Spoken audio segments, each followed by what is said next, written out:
Bismillahirrahmanirrahim. Assalamualaikum warahmatullahi wabarakatuh. Perkenalkan, nama saya Nasti dengan NIM 1914100970. Nah, saya dari Prodi Pendidikan Biologi Universitas 19 November Kolaka.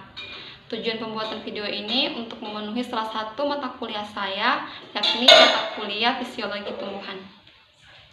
Nah, pada kesempatan kali ini saya akan menjelaskan materi dengan judul unsur hara, seng, atau zinc. Nah, sebelumnya di sini saya sudah membagi materi ini menjadi dua sub pokok pembahasan. Nah, pembahasan yang pertama ialah mengenai siklus zinc itu sendiri, dan untuk sub pokok yang kedua ialah mengenai gejala defisiensi dari zinc atau seng. Oke, pertama kita masuk pada poin yang pertama, yakni siklus zinc atau seng. Sebelum masuk pada siklusnya, terlebih dahulu kita harus mengetahui apa sih unsur hara zinc itu.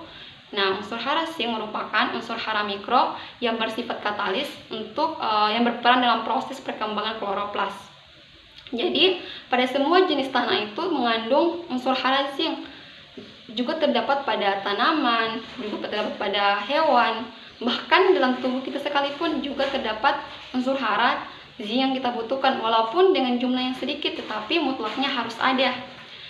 Nah, unsur hara zinc ini juga mengambil peran penting dalam penyusunan struktur atau berbagai jenis enzim dan dari berbagai jalur biokimia yang penting.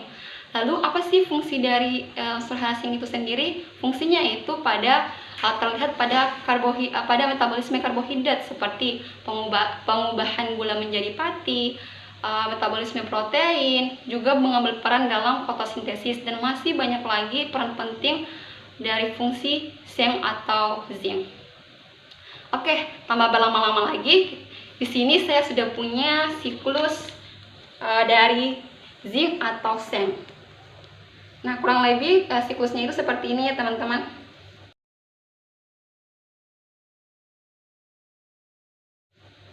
Nah, untuk siklusnya sendiri kita mulai dari mineral primer dan mineral sekunder zinc.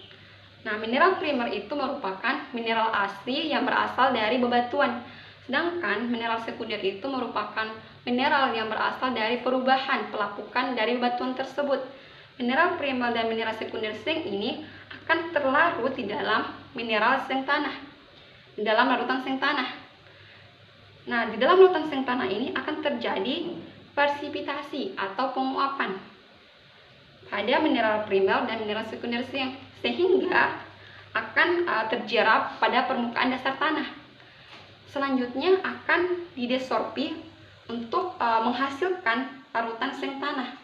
Setelah terhasilkan larutan seng tanah ini, kemudian akan terserap oleh tumbuhan. Nah, tumbuhan yang dihasilkan ini tentunya pasti akan dikonsumsi oleh hewan. Nah, tumbuhan dan hewan yang telah mati tentunya pasti akan terurai sehingga menjadi bahan organik tanah dan akan kembali menjadi larutan seng tanah melalui proses mineralisasi. Nah, poin penting di sini dan perlu kita ingat bahwasanya larutan seng tanah ini tidak akan kembali menjadi bahan organik tanah. Makanya di sini ada proses imobilisasi, sehingga larutan seng tanah ini terlebih dulu harus diserap oleh tumbuhan, dan selanjutnya larutan seng tanah ini akan mengendap membentuk mineral primer dan mineral sekunder atau membentuk pada bebatuan. Selain membentuk pada mineral primer dan sekunder, larutan seng tanah ini juga teradsorpsi atau terserap pada permukaan dasar tanah. Nah, untuk siklusnya seperti ini akan terus berputar.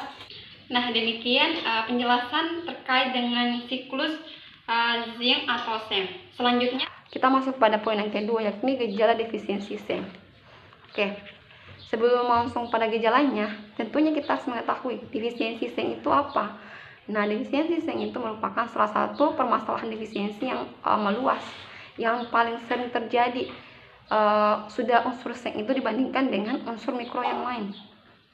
Untuk ciri tanah yang terdefisiensi oleh unsur seng itu, salah satu cirinya kandungan seng totalnya itu rendah, pH tanahnya juga rendah, bahan organiknya juga rendah, dan masih banyak lagi ciri tanah yang lainnya, ciri tanah terdefisiensi yang lain. Oke, selanjutnya Untuk gejala defisiensinya itu termasuk pada tanaman kerdil, yang mana pada tanaman kerdil itu kan batang atau ruas-ruas batangnya itu kan mengecil, memendek, mengumpul, bahkan adanya nekrosis pada tanaman tersebut. Selanjutnya, faktor-faktor yang mempengaruhi pergerakan dan adanya unsur zinc pada tanah. Itu ada 4 faktor. Nah, faktor yang pertama adalah pH tanah, yang kedua dijerap oleh oksida tanah, yang ketiga dijerap mineral liat dan karbonat tanah, dan terakhir itu interaksi dengan unsur yang lain. Oke, lalu apa akibat dari defisiensi zinc ini? Nah, akibatnya banyak dari fungsi fisiologis tanah itu akan menurun, akan berjalan tidak sesuai peruntukan atau fungsinya, atau kita sebut saja tidak berjalan secara optimal. Dan pada tanaman juga pertumbuhannya itu akan terhambat, dan sudah tentu hasilnya pun akan menurun. Nah, itulah beberapa penjelasan yang bisa saya sampaikan. Kurang dan lebihnya mohon dimaafkan. Wassalamualaikum warahmatullahi wabarakatuh.